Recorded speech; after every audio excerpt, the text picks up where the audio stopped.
Ladies and gentlemen, hello and welcome back again to the Mars Dota 2 League. We're taking a look at our first series of the day, a long day of Dota 2. In fact, it's going to be SM facing off against Gambit Esports. I'm Lyrical, joined as well by the wonderful Draskyl Dota 2. And Draskyl, they banned out the Chen. They're like, we don't want any more of the shenanigans. It's over. It's done.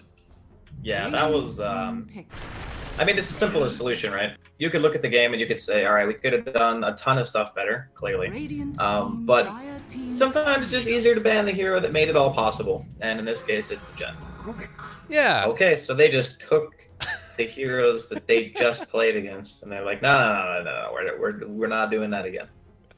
We don't want you to have anything that you had last game. We want it out of our memory, purged from everything. Gambit, though, they take the Tiny because that one was left open, and this is another one of those heroes that just creates a whole new host of problems. Radiant team back. Yeah, I really like Tiny in this patch. I think it's really strong. Oh, Brew is great against Omni. That is an amazing pick. It's very easy to dispel GA with this hero. You can also just Cyclone the Omni during your split, and then you can pretty much just wreak havoc in the team fight. The irony of the opening draft here from SM is that Push is actually very good against Omni because his spells don't really, they don't do much in fights. You know, you're good at stopping someone from getting bursted down. You're good at dealing a little bit of damage, but you're really not good at killing a large amount of stuff just hitting your tower. So it's just kind of like ironic that in the first game they played against the Omni Knight with the push lineup, and now they're picking a hero that's actually bad at dealing with push. Yeah, it's a little bit unfortunate. Rubik is pretty good at it, I would say, dealing with the push coming in, Fade Bolt and stuff, but they don't have it with that Omni Knight. And, well, now with the Brewmaster, it takes away a lot of his strength in the fight as well. It might look a little bit weird, the laning stage. We've been seeing a lot more off-lane Tiny nowadays. What do you think about Tiny in the other roles? Safe mid, do you still like it? 5 seconds. Nah, I think it's like an off-lane exclusive hero now. Like, it's okay in the mid role, I think, but safe lane, I feel, is the weakest. Because it's also the lane where, you know, depending on your game, you could get the least amount of EXP. And the whole point of going like Tiny mid, for example, is to kind of snowball, get max level stun toss, kill heroes, get like a map advantage that way. And the safe lane, it tends to be a bit harder if you like need a support, for example, to help zone the enemy off lane and you're splitting EXP. You don't really get that level advantage that you're really looking for on a core Tiny. So when you're off lane, just getting the toss is enough to be able to secure yourself farm with the Soul Ring, which is the item build we constantly see on the hero. And then during the mid game, you're still good at killing supports, even though you might not be as effective against a core yourself. You still have a pretty good laning phase. You're really disruptive during the fights. You offer a stun, and pretty much no matter what, you're going to get farm. So I think it lends itself more to the 2 and the 3 than it does the position 1. Okay. And so you expect that this might end up being the 2 this time around since there's the Brewmaster? I mean, it could be mid. I don't know. Maybe Daxic likes playing the hero. I have no idea. Yeah. But it's I think it's most likely 3, yeah. Or I guess it could be with the Brewmaster. It's kind of confusing, right? Because these two heroes are typically seen in the same role. And since you don't know either lane matchup, I guess the ambiguity behind it is that depending on what heroes that SM pick, they will most likely swap around who does what. Fair enough. SM going to try and further build up maybe a bit of a laning strength as they have the Rubik. We talked about how that can be a tough laning hero. Bane mitigates some of that. It does kind of give you a bit of an odd support duo. They want to shut down the offlaner. Like, no matter if it's the Brew or the Tiny, Bane will stop them from pulling, which is very important. If they're allowed to get that pull off, they basically are almost guaranteed to get level 3, just because the creeps don't spawn in the jungle until 1 minute, so you pull 1 wave behind the tower, you deny potentially a whole wave if you're not interrupted. And then the next 2 waves come to your tower, and then it's like, okay, well, you could maybe stop like one of those waves from happening, but more or less, yeah, it's free 3 for the offlane. Okay. Now Gambit going to go back for the Disruptor. Great hero at continuing fights, great hero at just team fighting in general, and messing with these Omni Knight before you can get any spells off. Yeah, it's a little bit weird too, because if they did want to go for a pushing oriented lineup, which I think Disruptor does help enable, Bane isn't really great at wave clearing either. This could be a downside to SM's draft right now. I don't really have that many heroes at it. Yeah, I'm looking for like some kind of Terrorblade to come out from Gambit. It's a great Terrorblade game right now, and there's really no counter to him on the enemy team. It's not really a whole lot of hard lockdown, and if there is, it's very easy to interrupt. Like, Disruptor is just a hard counter to Bane. because all your ultimate, which is your ideal spell to cast on a core, is you can interrupt it from 1800 range as long as you have vision. It's ridiculous. Like, it's so hard to play Bane into Disruptor. So at some point you might even see the Omni and have to repel him just so he can freaking get his spell off. God, because it is really tough. So I'm with you. I love the Disruptor pick. Jug, kind of the I'm gonna be able to lane against whatever I see hero, as long as it's not like some kind of Axe, or Sand King can be kind of annoying as well. But yeah, the Brewmaster or the Tiny, he does pretty reasonable in those matchups. Okay, I like it. I think the Jug is just that, like, I don't know. To me, he definitely feels like Gyrocopter, where he does so many different things, mix of magical and physical damage. I guess he's pretty good against Tiny as well, probably. Maybe not. I don't know. I feel like he's just one of those heroes that, like, you can stick him onto somebody, blow them up at the start of the fight, and they have like the single target stuff. But I'm still worried about like their AOE. You know, he's gonna need like a Battle Fury to keep up this game, and if he doesn't end up like sticking onto a target, it could be pretty rough. They're taking another mobile core here too in the Quap. Haven't seen that one in a minute. So it's an Orchid Buyer, which is great. It's good against Jug. It's good against Omni Knight, because the Jug and the Omni, their strength in the mid game is pretty much just running at stuff. And Queen, you can't run at her. She just blinks away. So there's no real kill potential unless you get like a lift into a grip or something like that. And as we already talked about, that's already difficult enough given what Gambit has. It's also just a really good laner. Okay, SM do ban TB. I was like, that is like the primo core of this game. If TB gets through that, that is like definitely the pick. And plus, if we look at the bans, Death Prophet, Razor, Viper, Gyro, all banned. Potential mid heroes that Queen could go against that she would obviously not like to play against, especially Viper. That one's really annoying for her. So now we're potentially looking at some sort of like Puck, perhaps, coming in from SM. I think it's good. It offers catch. They need some way to start team fights. Like right now, they have no initiation. Yeah. Gambit still can push like decently well because the Brew Split plus Tiny, he does okay damage to towers. They get a nice combination of pick-off potential and team fight. But they don't really have a dedicated tower hitter yet. Clearly, this next pick will fix it, but we'll see what they do. Yeah.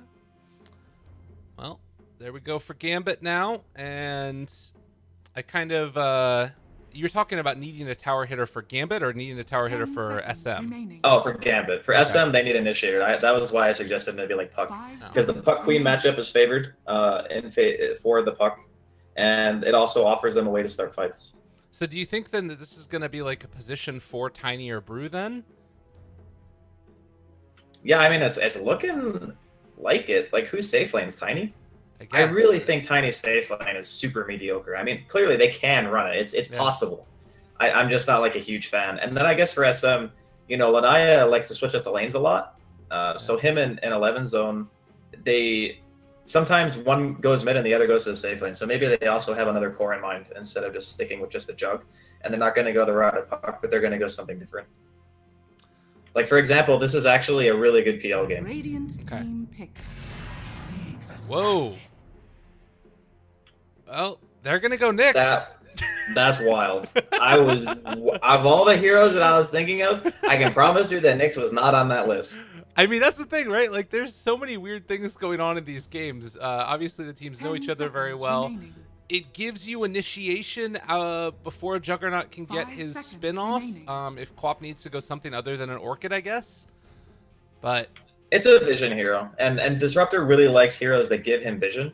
So, for example, a while ago, we used to see, like, you know, Disruptor Bounty. You would track, and then you have the glimpse because you can track without them noticing. You don't have to apply your Thunder Strike. You get a free kill, stuff like that. So he does definitely do the things that you mentioned as well. And it's nice to be able to stun lock someone. You can also get like random stuns on the Rubik and the Omni via Purifications or Fade Bolt, which is not really actually as hard as it sounds. Like, you know who he's going to heal most of the time because they're low. So you just stand next to him in Vendetta with Carapace on, and he just stuns himself, and it hurts a lot. So it's a strong pick, absolutely. And usually, if you're going to be going for like a Purification, or you're trying to save somebody last second, you'll go Purification and then Repel, which means you can interrupt the Repel and maybe even get like a glimpse back onto somebody. But we'll have to wait and see. SM, last pick for them. The DK was banned out. I really like the Puck you were talking about. Might run into like some right-clicking Puck's a bit harder now because of the Nyx. Okay. That's why I was thinking maybe they just do a dual core and just do like some PL jug and then put the jug mid or the PL mid, whichever they feel is like more favorable as a matchup. All right, just the classic, the Fiend. It is another core though, so I do think that this is the style that they prefer. Because some teams, they'll put it pretty much all on the jug and they'll just pick some teamfight hero and then they'll go as 4 and try to win the game with the jug, either hitting creeps or coming to the team fights, and then go high ground based off that. But it seems after watching and looking at their old drafts, SM usually prefers to have more than one actual carry. Okay. Well, I'm enjoying it. I think it's still maybe a little bit scary into this lineup. I guess they don't push like as hard as they did last game from Gambit. How do you see this game working out? Is there a team that you feel like came out really pretty far ahead in the draft, or anything that really sticks out to you as like this has to happen for this team to win? I don't think there's any like 100% needs to go down kind of scenarios. Dota is always a really complicated game, but in general, I would say that the later the game goes, probably the more it's going to favor SM. Okay. I think that Gambit's late game isn't necessarily bad, but at the same time, like Shadow Fiend, Jug, late game, they're both obviously, one of them's going to get a BKB, the other one is going to be magic immune during spin and such, and you don't really have a huge amount of physical damage unless your Tiny just goes completely insane.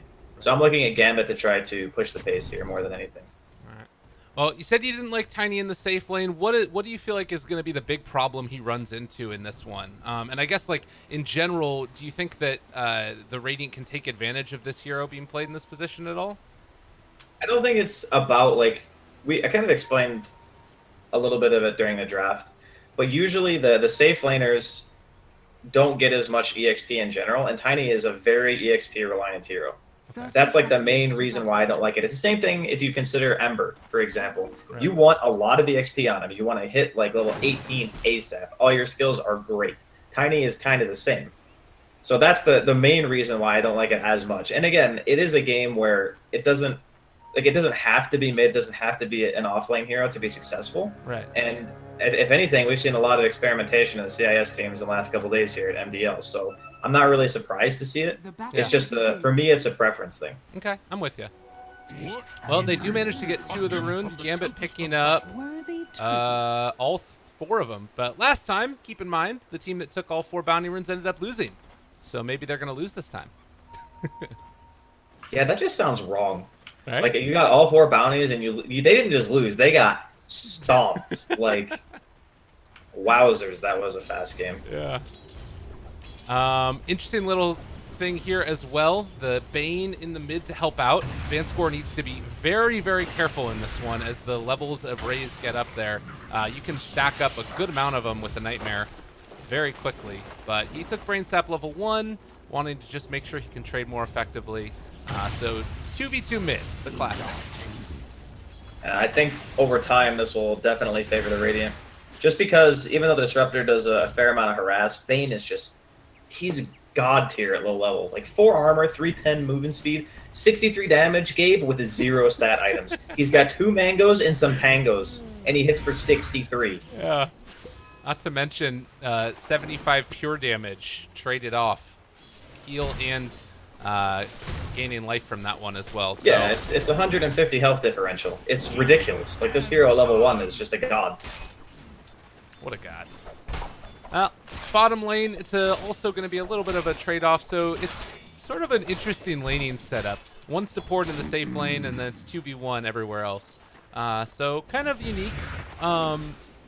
I guess the things to watch for might be how much this Omni Knight gets as well. To me, that always feels like it's a pretty important part, and he's getting a nice start for himself. Yeah, he'll be fine here. No question. It's mainly because they don't have the supports to zone an Omni. Like, this is the one downside of picking the Nyx when you know that you're likely going to be against that Omni offlane, is he cannot harass. Like, he will auto-attack maybe a handful of times, but if you look at his base damage, it's 48. It's really, really low. So if you get a Stout Shield proc, you're basically not going to take any damage. You got 5 armor already on a level 2 Omni Knight, so it's not going to be particularly useful during the first probably 10 minutes or so. But, you know, once he gets Vendetta going, if he's able to make some big kills happen on cores, utilizing his ultimate and stuff, then it will work out for them at that point. Vanscore picks up an Invis rune and going to try and see if he can snipe a courier, which is coming out. We'll have to keep our eyes on that. Well, this pull is going to come and be contested. See if he can get the deny on it or not. They're playing chicken for the moment, and they do manage to deny that out. Meanwhile, courier, see you later. Radiant's courier has been There's killed. a chance he could have nightmared the disruptor right there, but doesn't end up happening, and Vanscore are going to giggle his way was to the actually jungle. holding a skill point. Yeah, he was holding it. He still is. He hasn't skilled anything yet. Like, you're right, he definitely could have, but I was wondering why he didn't, and then I clicked on him, and then, yeah, I guess he just felt like it wasn't worth it, but I do think it is worth it. He might have not also just not been able to react in time. Could be part of it, too. The shift E and spam E on him, it takes no time. You can definitely do that fast enough. Okay. Sashla's zoned back again. Bignum was able to hit him with the Impale, I think, as well as the Spike Carapace. But now he's just going to salve up, head back and be fine in lane there while... Well, there's no regen coming out for the Shadow Fiend now. He needs to deal with this. It's just what he's got. That courier kill really kind of bunked the lane. I thought that, you know, as this lane went on, the Shadow Fiend would start to pull ahead in terms of CS. You know, he's already got the 12 souls, but I guess this Queen player and Vanscore together are doing work right now. Gambit making it happen already. And a quick pause coming out from them as they need to figure out what they need to do next. Yeah, kind of an interesting little setup that we've got going, though, with the two heroes mid. I mean, do you need to switch this out at this point? Because if the lane isn't going super well, it feels like they're maybe going to end up losing multiple lanes because of this, not having the Bane there to help out. Nah, you can't swap it. Really? Like, what'll eventually happen is the lane's still going bad at level 5. The Shadow Fiend will just buy a bunch of Clarities. He'll have his Aquila by then, and he'll just jungle. And then he'll let us support Soak mid. That's like the classic right now. Okay. But you can't really dismantle this lane because Shadow Fiend doesn't really want to go anywhere else but to the mid lane. Like, if he goes bottom against Brew, he's going to get haze spam. He obviously doesn't want to walk to the off lane. So even though his lane might not be going great, this is the best place it can be right now. Yeah. And you don't want to stick Bane anywhere else either. Just keep him mid. Yeah, you got to protect that stuff. He's really the only one who can, I think, die besides potentially the Rubik. But, I mean, that's a support. Yeah. And you don't want to put a core in danger for a support. Fair enough. Well, Jug is having a very good time. 26 and 12 in comparison to the 21 and 11 of the Tiny up here top. And I guess Quap isn't that far ahead of the SF right now. It's only a couple of CS there. So things not as bad as it could be, I guess. Yeah, when the SF hits 4, the second point is the Necromastery and makes a big difference because it's essentially 16 more damage. Right now, the Queen's rocking the double null. So the damage differential isn't really quite as big as the SF wants it to be because that's when he really starts to snowball the lane. When he just hits way too hard for you to out-CS. Yeah.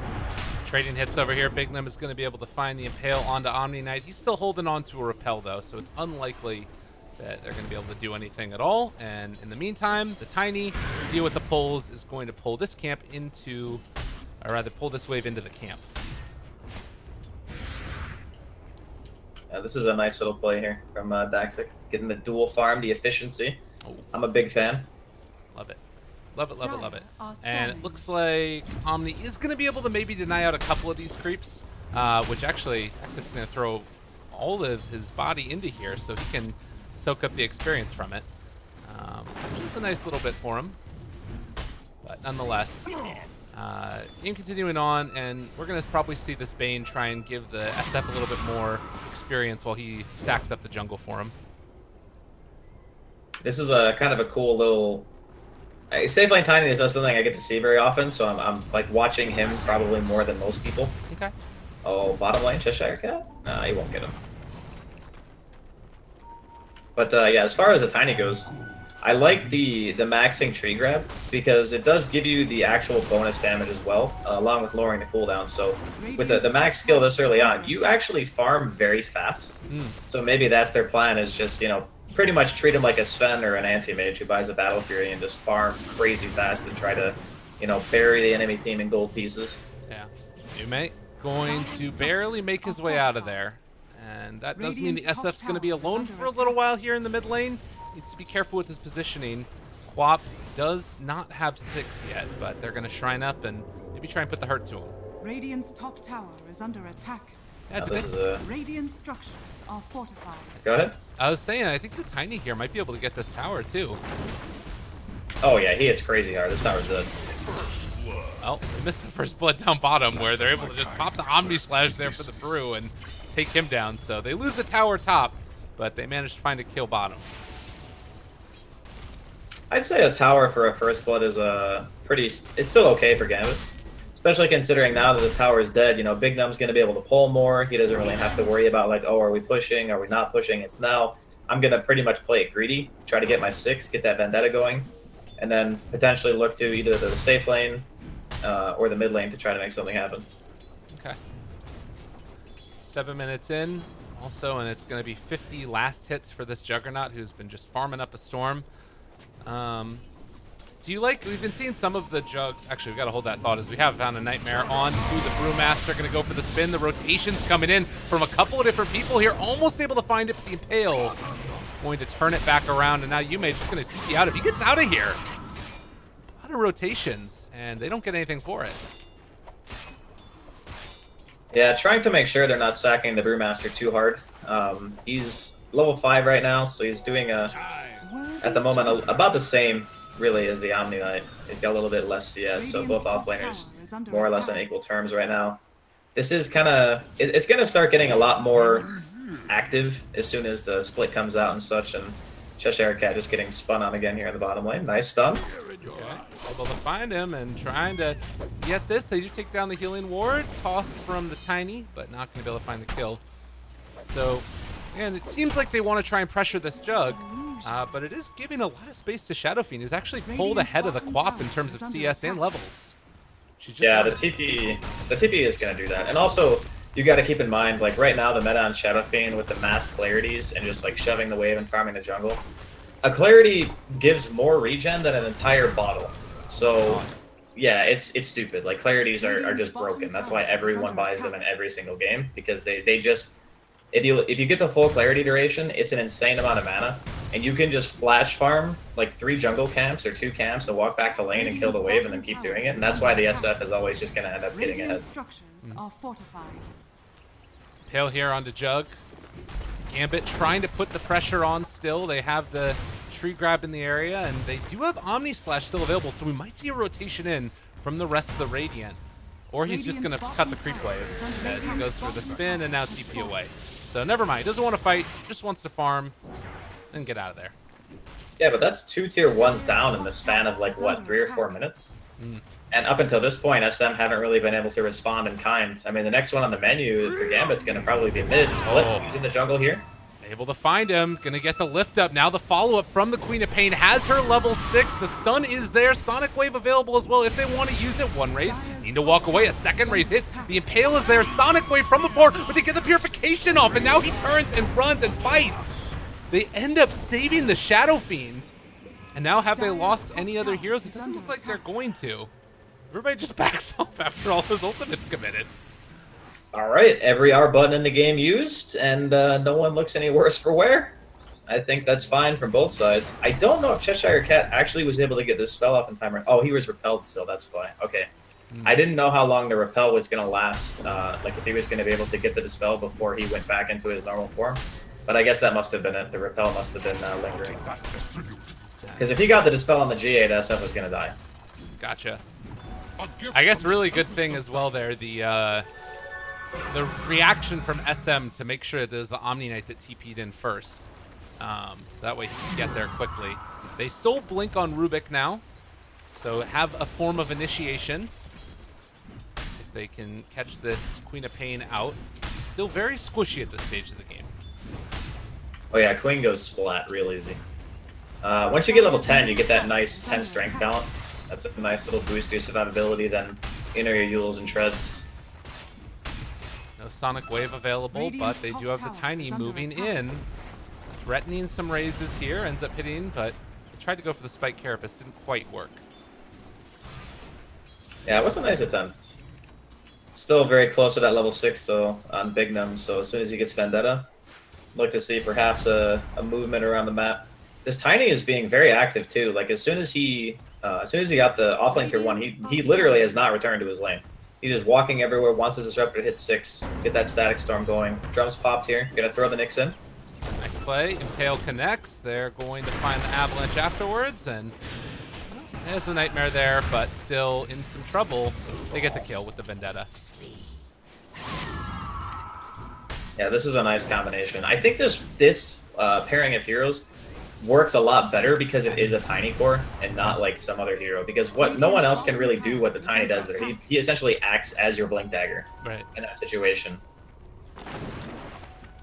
It is a little bit weird. Like we can see there that damage that he's dealing out with, you know, just the 3 points in avalanche and only 1 in the toss means that he's not going to be getting as much damage out for a gank, but it is augmented by, you're talking about that Nyx Assassin Van score, going to try and TP out and ends up canceling his TP.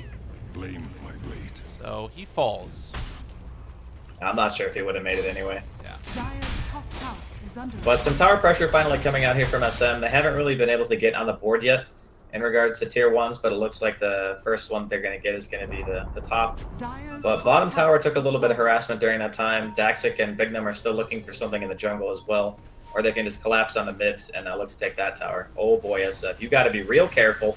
For it, there's the jump forward. Every damn person in the area, and he is going to fall. Take down the SF. Now looking for an impale there on the Sashlo, not able to find it. They do have a lift up though if they want to use it, and there's going to be the lift onto Omni. They have another avalanche in 3 seconds, going to be going for the hit and able to find there with the boulder. Sashlo going to drop. They steal Bruce Wood though. Now Rubik turns it back against Gambit. They're going to be able to take him down though. There's going to be a sleep onto the Nyx Assassin. Trying to keep him out of this fight for the moment, but with the Bruce split coming in from the Rubik, they're almost taking down this Nyx Assassin. Trying to chase him down. The boulder connects, but with this Rubik coming out of it now, Static Storm, it's down only onto 1. This might not be enough as they Sonic Wave and blow up the Juggernaut in the middle of all that, stealing Sonic Wave, but Rubik doesn't have nearly enough mana to cast that spell. So 4 die for SM. This looks very reminiscent of game 1. Just like these really kind of awkward tower defenses where they know they want to defend the tower, but they just don't have every person in the same place at the same time. So they just get one by one, you know? It's like the classic try to save your friend syndrome. They do have a grip available, which they're thinking about using. They take it now, not on the same page again, though, as Sashlo thought about walking forward and doesn't end up going for it. So net worth lead continuing to be accentuated as they take down the tower. Rough stuff. Yeah, at the moment it's definitely, well, let's see, they're down only really 2 towers, but the net worth lead and just really having only 1 tower difference and being 5k down, that definitely is alarming, I think, at this stage. They want to try to trade for the tier 1 mid. They know that a lot of ultimates were committed to the last fight when they were inside of the jungle, so no split. Shadowblade, though, going to be revealed here. They did walk just within range, I think, of that Sentry Ward, though, that was already preemptively placed, and there's going to be the repel. It keeps them alive.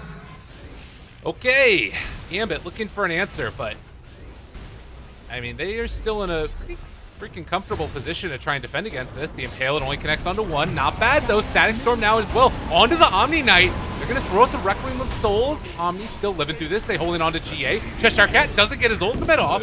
Things looking a little bit better here for SM as they're trying to chase for more. This is one of the downsides of only having the 1 point in the toss. He was in the Static Storm, the Omni, and Daxic knew that his combo wasn't going to kill him because he only has that 1 point. So like a normal build, like a 4-4-1, that Omni would have been dead at the start of the fight, and perhaps Gambit are able to defend a little bit easier. But this is one of the other things about the safe lane Tiny is that if you go this 4-1-4 build, your combo is just, it's not packing that wall up that it normally does. Yeah.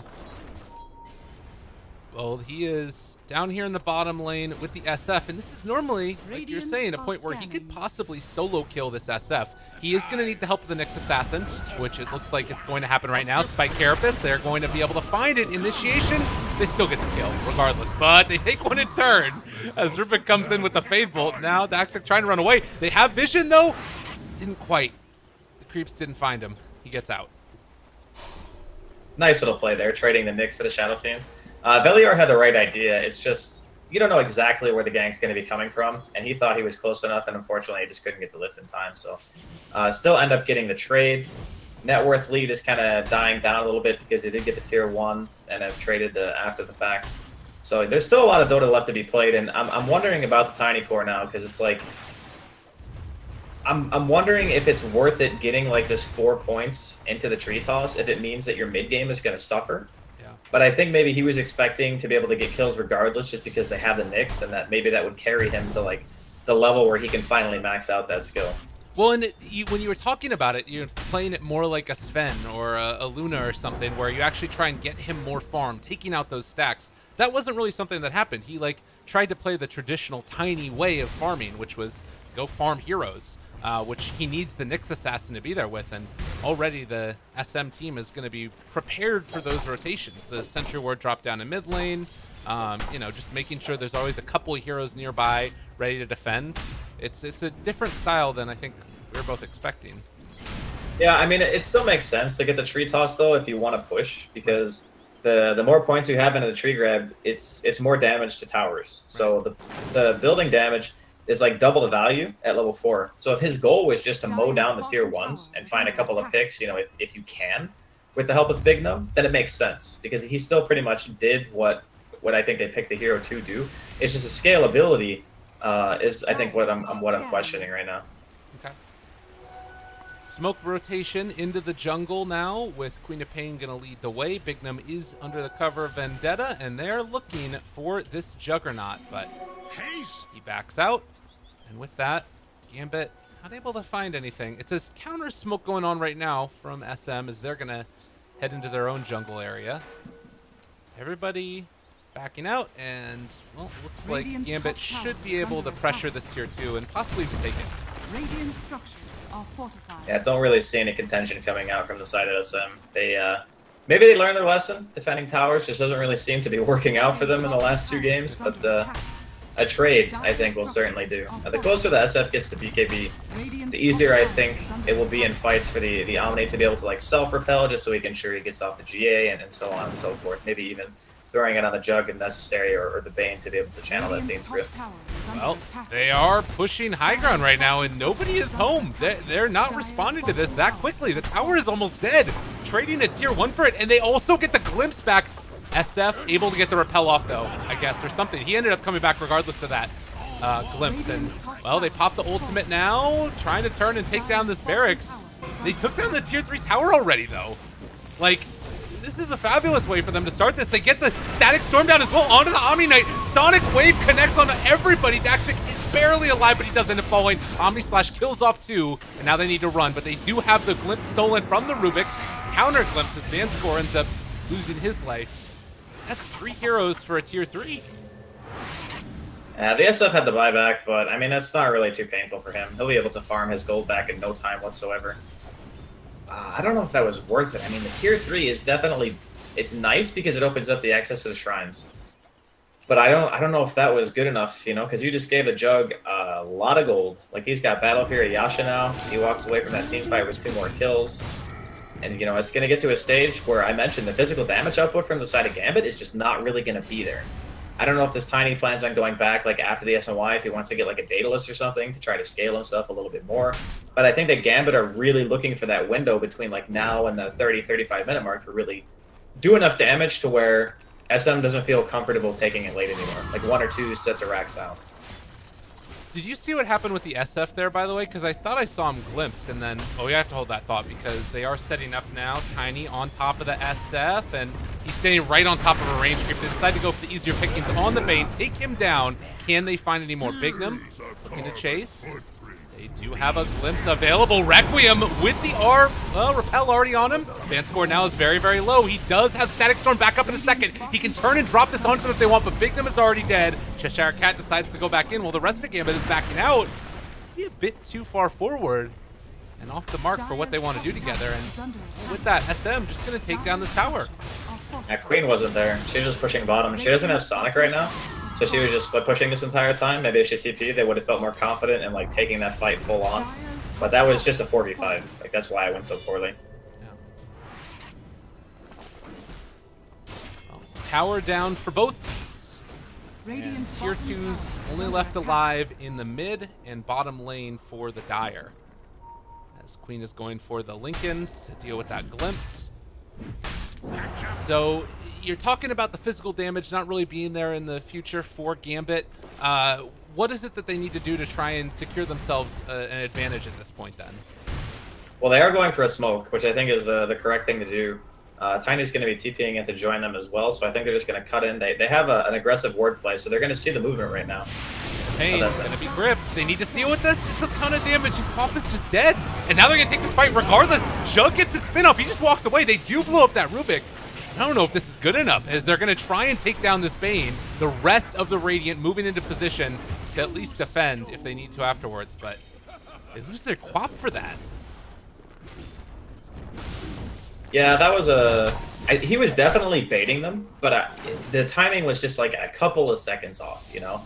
It's one of those times where you actually want them to go on you, but you didn't anticipate how long it would take. Okay, SF. A little dubious. He's going to be taken down, and now the Omni Slash, though, to try and turn it. They kill off and score. Now trying to run away is going to be the Nyx Assassin. He's going to TP out of there. No way to break it. And it looks like the rest of the Dire should be able to escape. They're just throwing bodies at each other.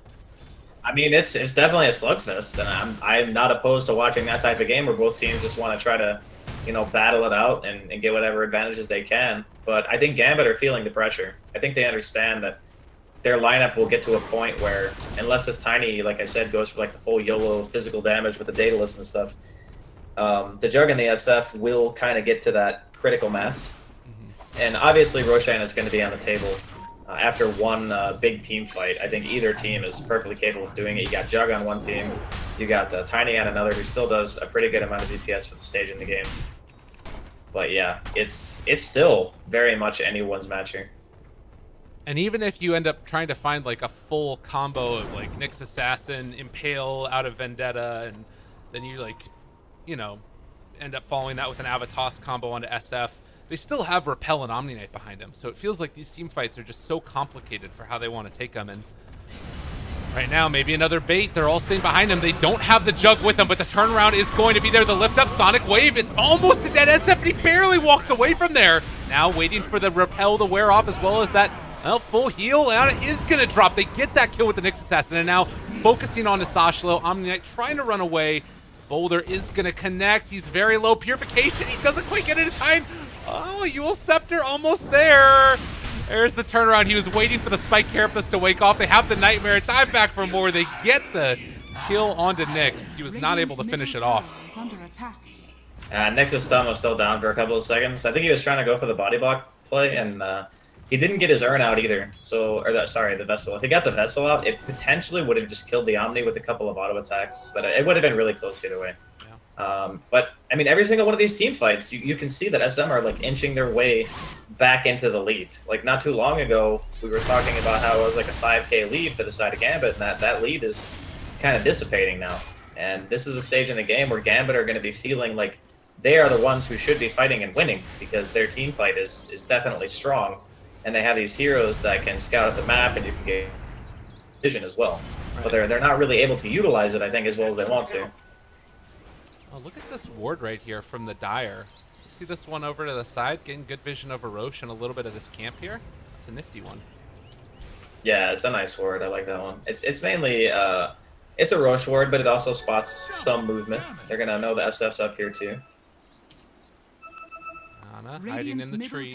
They do spot him here though, and Impale connects. Nice combo. They take down the SF, and God, he just did buy his full BKB out. It's coming to him on the courier, but does not get it delivered. That's pretty big.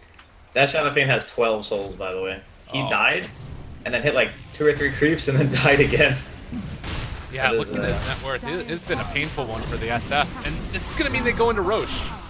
But can they get it quick enough? Well, pressure is coming bottom.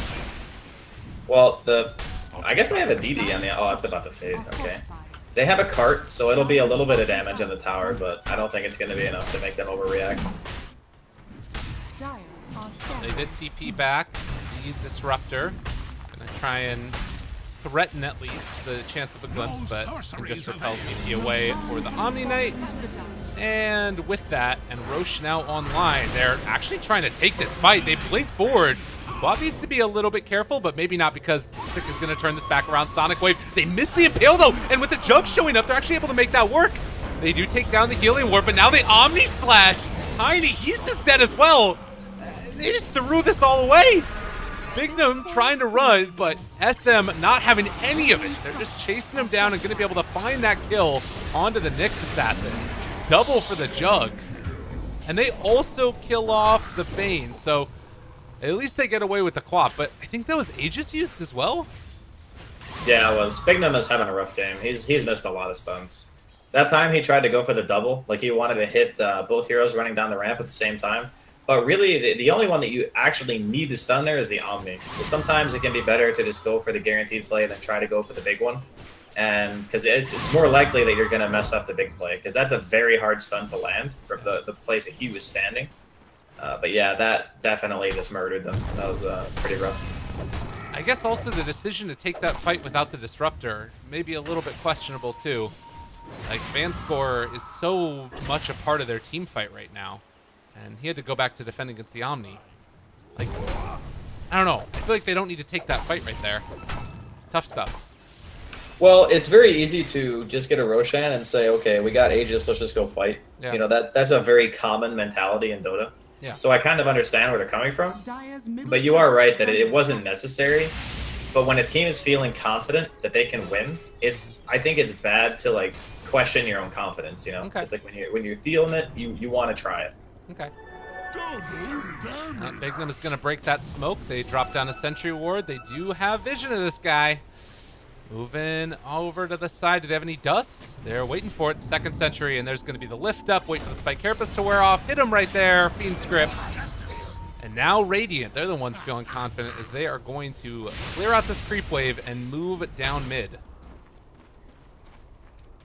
Yeah, this game's definitely getting out of hand. This Jug is enormous. He has BKB, Battle Fury, SNY, Blink at 28 minutes, and he's working his way towards a Butterfly. More than makes up for the Shadow Fiend, who's been hurting a little bit in this game, as they are going to try and take down this tier 2 tower. Split push is about all you can hope for. They just run out of a DD on Tiny, and we'll see if he can maybe get something done while pressure comes down mid and tower is gone. Dire's middle tower has fallen. Yeah, the team fighting right now on the side of Gambit is just kind of falling apart. They're not really able to do what they want to do. There's a lot of mechanical issues on some of the players, just not like landing spells and stuff like that. Yeah, the Brewmaster, he's got the Blink BKB, which is nice. He's going for the Nullifier, so they could potentially just, you know, get a quick kill on someone, and then maybe with that in conjunction, Vanscore getting the Aghanims at some point in this game, that could be another turning point. But for now, it's definitely SM with the advantage. Like, even though it's only 1K, it's a lot bigger than that, because the hero that has the majority of the net worth on the Radiant, they pretty much can't kill unless they perfectly combo him. Right. Well, and the other thing too, like, how long ago did that tier 3 tower go down and Shrines are still standing at full HP? It's kind of crazy. Yeah, it's just because after that, they haven't won any engagements. Like, they did Roche, they lost their Aegis right away. Before that, they had like a few more skirmishes, but nothing really that was good enough to be able to hit those shrines. And that's why I was kind of wondering if killing the tier 3 and trading heroes like that was worth it at the time. They have found the SF, going to be able to get the Avatar Sonic Wave combo, so they take him down again. Just poor old Leona keeps on getting punished here. Yeah, he's 0-7. It's not a great game for him. But again, it's not an easy Shadow Fiend game, because there are a lot of heroes that can move around the map quickly. They're very good at getting quick picks because they have a lot of stun. Oh, speaking of, see you later, Yume. You need to be careful. Jug is here with his Omni Slash, and now the Impale, it's not going to be there from Bignum. They try and take down Sasha. They're actually taking through a lot of this, and BKB popped as well as the Guardian Angel. Somehow, they managed to get that off, and they want to chase down and kill off this Tiny. Have they gone a bit too far, though? He does have his Avalanche. There's the turnaround as the BKB wears off. Great timing there, but they are still going to be able to try and get away on this Jug. He has Blink back off cooldown in a second. He gets it off. Now the chase continuing. Cheshire Cat wanting to kill this guy is not quite there. The Impale, it's not going to hit. Oh, Ooh, baby, that hurts. That hurts real bad. I think he just about max range that one too. That was real close to hitting. But that's kind of what I was saying. He was fighting what 3v1, and they couldn't kill him. yeah. They just don't. Like once he gets butterfly, it's gonna get even tougher. And then maybe he goes back for a Scotty, you know, whatever itemization he feels is necessary for the game. But I don't see him really dying unless there's a static storm into like tiny combo. Right. Oh, and he is just going to continue to accelerate and farm. This Blink Dagger making it all the easier. Doesn't have to be worried about anything. He doesn't have a TP right now on him, which is maybe a bit concerning. But at the same time, like, are they really going to try and go on this guy again? I mean, he can just buy one of the side shop. Yeah. He's actually not buying one right now because he wants to keep the cooldown like fast. Because if you buy one and put it in your backpack, cooldown will actually be slower than if you just don't buy a TP at all.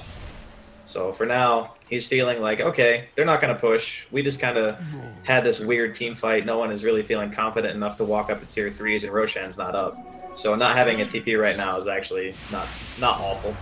And we get the GA Aghanims going to be there and finish for Sashla, so it should be able to live through a lot of this stuff. All right, Jug did just use his spin mid, and going to be found. Ava toss, getting this guy caught out with it on cooldown. The BKB turn around with the Omni Slash. They're trying to tank through it here, though, and actually with everybody else showing up, it might be a bit too much to ask for. They are going to have the Bruce split afterwards if they want to. No, they won't, though. The Impale, they end up hitting it onto the bait, but he doesn't get split off regardless. Big them trying to TP away. They get to sleep on him. He is going to fall. 3 dead. Did not go the way they wanted it to. Yeah, too greedy. They overestimated how much damage they were going to be able to output there. Even popping the Sonic Wave, that wasn't enough. Like, the Queen doesn't really have any damage items either. Like, a Veil is alright, but Veil doesn't even really do anything to your ulti. Not even doing anything to this Rubik here is walking away. He's probably still going to go down as they've got no TP on the Rubik. So it's something coming back Gambit's way. The scary part is Rubik has a freaking Ags. Yeah, they keep winning like these team fights. That's what I'm saying. Like, it's crazy, but the Shadow Fiend has died almost twice as much as the Rubik this game too. So it's not like the Rubik that's dying in the team fights, it's the Shadow Fiend. So this guy is living through all of this. Look at Juggernaut. He's just... Yeah, you know, it's just casual casual tier 4 tanking here. He's got his Healing Ward and a BKB, he's not scared. The only thing... Yeah, go ahead. I was gonna say, the only thing that's gonna ever threaten him is the Aghanims on Disruptor. That's gonna be the scary thing. Just use Static Storm on him to keep him alive. There's the chase forward for more. Do still have Bruce Split. Gonna try and lift up one now. They have Abba tossed and actually kill off the Juggernaut. He overstayed his welcome as they got the lift onto Sashla, so he couldn't pop GA. And then he dies as well. You know what they say, Gabe? Overconfidence is a slow and insidious killer. That's a 3,000 gold swing back into the favor of the Radiant. And Jug doesn't have buyback. Yeah, now we just need to see... Oh, Roshan's up in 30 seconds, too. Wowzers, that's mega unfortunate. Yeah, he got a little bit too big for his britches there. I mean, he's still crazy farmed, but I still think like diving into tier 4s and such was a little bit overkill. They might end up losing this Rubik as well, who's now going to fall. 4 heroes dead. Rubik doesn't have buyback either. Not the biggest deal in the world, but I mean, with that Zags, he's actually a pretty substantial team fighter. Are they going to try and pressure for more here? I mean, there's an exposed center X, so if anyone tries to defend this and they're not careful, they could just die. And there's no sentry on the high ground either. If they walk up to this top lane, they will just get killed. I think Yume is going to try to drop a sentry, and he might just die for it. We'll see what happens. All right. Team Speed Lag coming out from Gambit, who are in a position now with no buyback on the Juggernaut, no buyback on the Rubik, to possibly snowball. I mean, how many times have we seen this in games where one team, they end up losing a couple of heroes and they were in such a great position, and then suddenly it swings back? It's a 6,000 gold lead now for Gambit again, after it was back to nothing. Yeah, okay, so at this point in the game, and keep in mind, these are obviously not like tier 1 teams. They're definitely up-and-coming teams, and they have some experienced players, but some of the calls that people are making are obviously not going to be optimal. And oh yeah, the guy who walked up there is dead. Omni trying to get away from it, doesn't even get his ulti off. Big Num taking some damage, but SF, his BKB is going to wear out shortly. Going to throw out the Requiem first, now needing to run away. So be careful, they buy back on the Bane, but already Elena Brax is down, and they're going to look for more here as well. Gambit got there in a really good position. They actually end up catching the junk! Muted Axe, it's there! Oh no! God. And they are not afraid of anything anymore. Queen of Pain is just walking forward. They're going to take down this Disruptor, excuse me, take down this Bane. He is dead. They popped the Bruce Foot as well. They've caught themselves the Rubik. He is in a ton of trouble as well. The Impale comes out. He is gone. And this game, I think, is over. That was like 0 to throw in like 10 seconds. Jesus. Oh man, that has to feel so bad. Like, alright, so the first death was definitely very much so on the Jug, but the second one is really hard to anticipate because I don't know if he wasn't clicking on Vanscore's items or what. Like, clearly he didn't know that he had an Aghanim's. Yeah. Otherwise, there's no way you blink up like that unless you're ready to instantly cast Omni. But man, this loss hurts because I don't think they should lose this game. Like, as soon as they got the BKBs on the Jug and the Shadow Fiend, that's a stage in the game where the team fights for you should just be good. Like, you should be able to walk around as 5, them fighting into you is going to be difficult pretty much no matter what. And you just, oh man, you threw it so fast. Jesus. Yeah. And now there's more answers coming out too. The Nullifier on the... I mean, there's a ton of answers, because look at that drop in terms of the net worth graph. It is just off the precipice over the last, what has this been, like 4 minutes? It hasn't even been, yeah, it hasn't even been 5 minutes. It's literally like they had a huge... advantage. They had all the lanes pushed. They were sitting at the enemy base. They had this insanely farmed Jug. He was the highest net worth by like 4,000, I think, at that point. And then he dies once. Okay, you know, he died. Not a huge deal. Gambit weren't able to get to the Roche pit in time to really utilize his death, and they were going to get one set of racks. That's what should have happened. But they're YOLOing it now. They want to try and take this down. They get the sleep onto the Queen of Pain. Now looking forward for Big Num. Not able to take him down as of yet. They have the Omni Slash onto Vanscore. LT Judah going to end up going for the full combo onto me. Daxon going to start to be isolated as well, but he turns around. Foss still jumping pretty quickly, but the cheese is popped, and now walks away from that Requiem. A good Impale onto 2. Is it going to be enough, though? He's going over from the Rubik. Sonic Wave out as well, able to steal away the Scream of Pain. Not the Sonic Wave there from the Rubik. And they are going to lose the Jug. Another Impale comes out. Spike Carib is stolen, not nearly going to be there. So with those heroes dead, good game, well played is called, as Gambit are going to take it 2-0 over SF. Man, that is CIS Dota at its finest right here, boys. you just watch a game and you go, yeah, this draft is really nice. They're going to have some good late game, and you know, Gambit's team is going to fall off a bit. Nope, just take that lead and look at that graph. I don't want to look at it, Gabe. You can't make me look. That's like, I'm sure that classifies as torture in some places. Oh God, it was looking so good, and then, I mean, literally almost a 30,000 net worth drop, or 20,000. Excuse me. That's the experience marker. The thing that's like super misleading about this graph too is, you know, the entire time Gambit's lineup is supposed to be the one playing from ahead. Yeah. And they weren't really that far ahead at any point. Like, yeah, they got some towers early. There were some nice rotations from the Tiny pushing and stuff like that. But as soon as BKBs come out, man, the game is supposed to get hard for Gambit. Because getting reliable initiations on those types of heroes, especially like a Juggernaut of all, like when you're 5-manning with sentries and stuff, and all your initiation basically relies on Bignum, it's real difficult to win that game. And then, like, I don't really like flaming players, but man, that Jug handed them that game. Really rough stuff. I mean, you take a look at this at, what is this, around 34 minutes, 21,000 net worth on him, 17,000 on the next highest as the Quap. And then just a couple minutes later, suddenly he's behind by 2,000 net worth. It's almost like a 4,000 net worth swing just on those two players.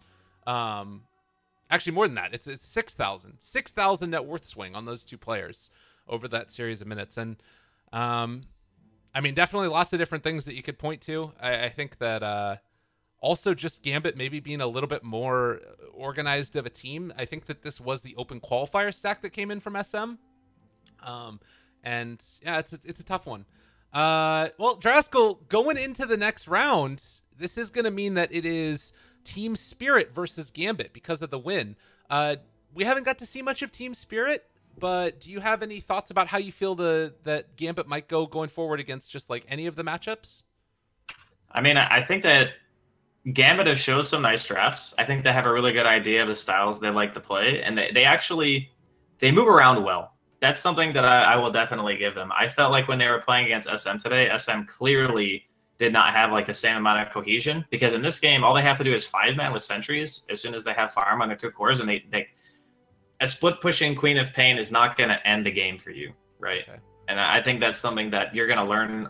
Like if they stay together, which I hope they do, because they definitely have potential. Mm-hmm. I think you would probably see a much more polished team. But going up against a team like Spirit, I think that it's probably going to be tough for Gambit. Not to say that they're going to lose guaranteed, but I would definitely favor Spirit. Okay. Well, ladies and gents, we are going to have what looks like a little bit of a break. I just got word from the admins that Vega are currently still playing in the Epicenter Qualifier Madness. They're playing best of ones right now, a semifinal versus Kingwin, and then they have one more after that if they win, where they're going to go on and play against the winner of the other side of the bracket. I'm not sure who it is. So we have a little bit of a break. Hopefully it does not take that long. I guess hopefully for Vega's sake it does, because then that would mean they would move on. But stay tuned, everybody. More to come. I believe that they are casting that over on the Epicenter_EN2 if you want to check that, or just stay tuned here. But we'll see you guys in a few for our next series, which is going to be Vega versus Fly to Moon.